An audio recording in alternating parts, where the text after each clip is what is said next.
गौरव भाटिया, राष्ट्रीय प्रवक्ता भारतीय जनता पार्टी के हमारे साथ चर्चा में जुड़ रहे हैं। संजय निरुपम जी, बहुत दिनों के बाद आज हल्ला बोल में हमारे साथ जुड़ रहे हैं, प्रवक्ता कांग्रेस पार्टी के। स्वागत है सर आपका। विक्रम सिंह साहब हमारे साथ जुड़ रहे हैं, जो कि फॉर्मर डीजीपी हैं उत्तर प्रदेश के।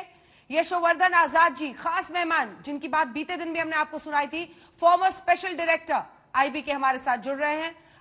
वो इंचार्ज भी पीएम सिक्योरिटी के रह चुके हैं। इन सबसे चर्चा करेंगे, लेकिन सबसे पहले आज संजय निरुपम जी, पहला सवाल आप ही से करती हूं। हेमंत बिस्वा शर्मा जो कह रहे हैं उसमें क्या गलत है? सवाल यह है कि अलग अलग राज्यों में अलग अलग पार्टियों का शासन है। प्रधानमंत्री की सुरक्षा तो सैक्रोसैंक्ट है, नॉन पार्टिजन है। उसमें अगर चूक हुई है तो कार्रवाई से पीछे हट रही है, उसे ड्रामा कहते हैं। आज नवजोत सिंह सिद्धू सामने आकर कहते हैं कि यहां पर ना वोट है ना उनका ये है, इसलिए वो तमाशा कर रहे हैं। क्या इस तरह से पीएम की सिक्योरिटी पर बातचीत करना और लापरवाही दिखाना स्वीकार्य है? अंजना जी, सबसे पहले मैं ये कह दूं कि प्रधानमंत्री जी की सुरक्षा एक संवेदनशील मामला है और इस विषय पर किसी भी प्रकार की राजनीति नहीं होनी चाहिए। ये बात मैं स्वीकार करता हूं, लेकिन जरा ध्यान से सोचिए इसकी शुरुआत कहां से हुई। प्रधानमंत्री जी का वो तथाकथित बयान कि अपने मुख्यमंत्री को कह देना मैं भली भांति या स्वस्थ लौट आया हूं, पता नहीं उन्होंने बयान दिया नहीं दिया, किसी ने उनका बयान पढ़ा नहीं है, किसी ने उसका कोई वीडियो नहीं देखा है, लेकिन उनका जो पसंदीदा एक न्यूज एजेंसी है ANI, उसके जरिए ये पूरा फैलाया गया। तो शुरुआत तो यहां से। उसके बाद जिस तरीके से प्रधानमंत्री के कैबिनेट के सभी मंत्री एक साथ उतर गए, सीधे बगैर कुछ जाने पंजाब सरकार के ऊपर हमला बोलने लगे, मुझे लगता है शुरुआत यहां से। और आज जो हेमंत शर्मा के बारे में आप कह रहे हैं, उनकी भी शुरुआत, उनने भी एक तरह के राजनीतिकरण की शुरुआत की है। बड़ा प्रश्न क्या है? बड़ा प्रश्न यह है कि प्रधानमंत्री जी उस स्टेट में जा रहे थे जिस स्टेट के किसान पिछले 12-13 महीनों से लगातार दिल्ली के सरहद पर खड़े होकर के आंदोलन कर रहे थे। हाँ। ऐसे स्टेट में जा रहे हैं तो निश्चित तौर पर इस स्टेट में किसानों की क्या स्थिति है, यहां पर विरोध होगा, प्रदर्शन होगा, इसकी जानकारी आईबी इनपुट सरकार के पास, प्रधानमंत्री कार्यालय के पास होना चाहिए था। तब उन्होंने यह तय किया कि भटिंडा उतरेंगे और भटिंडा से बाई एयर यानी चॉपर से हम जाएंगे फिरोजपुर। हाँ। ये एक अच्छा फैसला था, लेकिन सडनली एक निर्णय लिया जाता है कि लगभग 150 से 250 किलोमीटर दूर हम बाई रोड जाएंगे।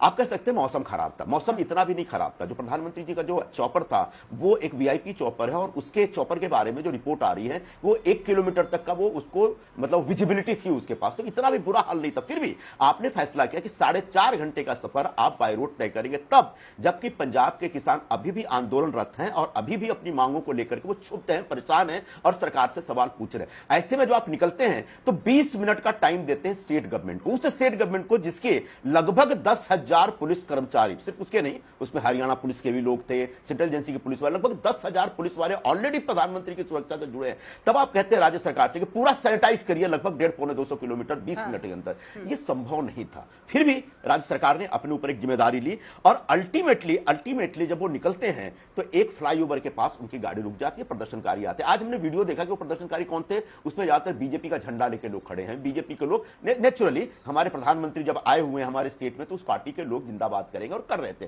क्या उन बीजेपी के कार्यकर्ताओं से प्रधानमंत्री को खतरा था? यह एक बड़ा सवाल था। दूसरा सवाल यह था कि इतना लंबा रोड सफर तय करने के लिए एडवांस में एक जानकारी देनी चाहिए थी। मुख्यमंत्री चन्नी बार बार क्या कह रहे हैं कि भाई मुझे पता था कि किसान आंदोलनरत हैं, वो मोर्चा प्रदर्शन कर सकते हैं, वो लगातार टच में थे, बातें कर रहे थे, वो उस रास्ते पे सारे किसान आंदोलनकारियों से टच में थे, ऐसा नहीं है। लेकिन पंजाब के जो आंदोलनकारी किसान थे उनके साथ संपर्क में थे कि प्रधानमंत्री आए हैं, वो अपना भाषण देंगे, भाषण देके चले जाएंगे, आप लोगों को अगर कुछ बोलना है तो दूर रख के अपनी बातें रख दीजिए, लेकिन प्रधानमंत्री के काफिले को किसी प्रकार का उसमें दखलंदाजी नहीं होनी चाहिए। दुर्भाग्यवश दखलंदाजी हुई और किसान एक आंदोलन पर कहीं ना कहीं रास्ते पे खड़े थे। और उसके बाद प्रधानमंत्री स्वयं एक फैसला करते हैं, एसपीजी फैसला करता है, क्योंकि प्रधानमंत्री की सुरक्षा के लिए अल्टीमेटली अगर कोई जिम्मेदार है और कोई जवाबदार है और पूरी सुरक्षा की जिम्मेदारी जिस पे है वो एसपीजी है। अगर आप ब्लू बुक की प्रोटोकॉल देखेंगे उसमें भी स्टेट पुलिस बहुत चौथे नंबर पे आती है। सबसे पहले होम मिनिस्टर, उसके बाद एसपीजी, फिर आईबी, उसके बाद कहीं जाके स्टेट पुलिस आती है। तो स्टेट पुलिस के ऊपर सब कुछ डाल देना मुझे लगता है एक प्रकार की राजनीति है। तो आपने सवाल किया था कि राजनीति हो रही है, सही है, गलत है? बिल्कुल गलत है।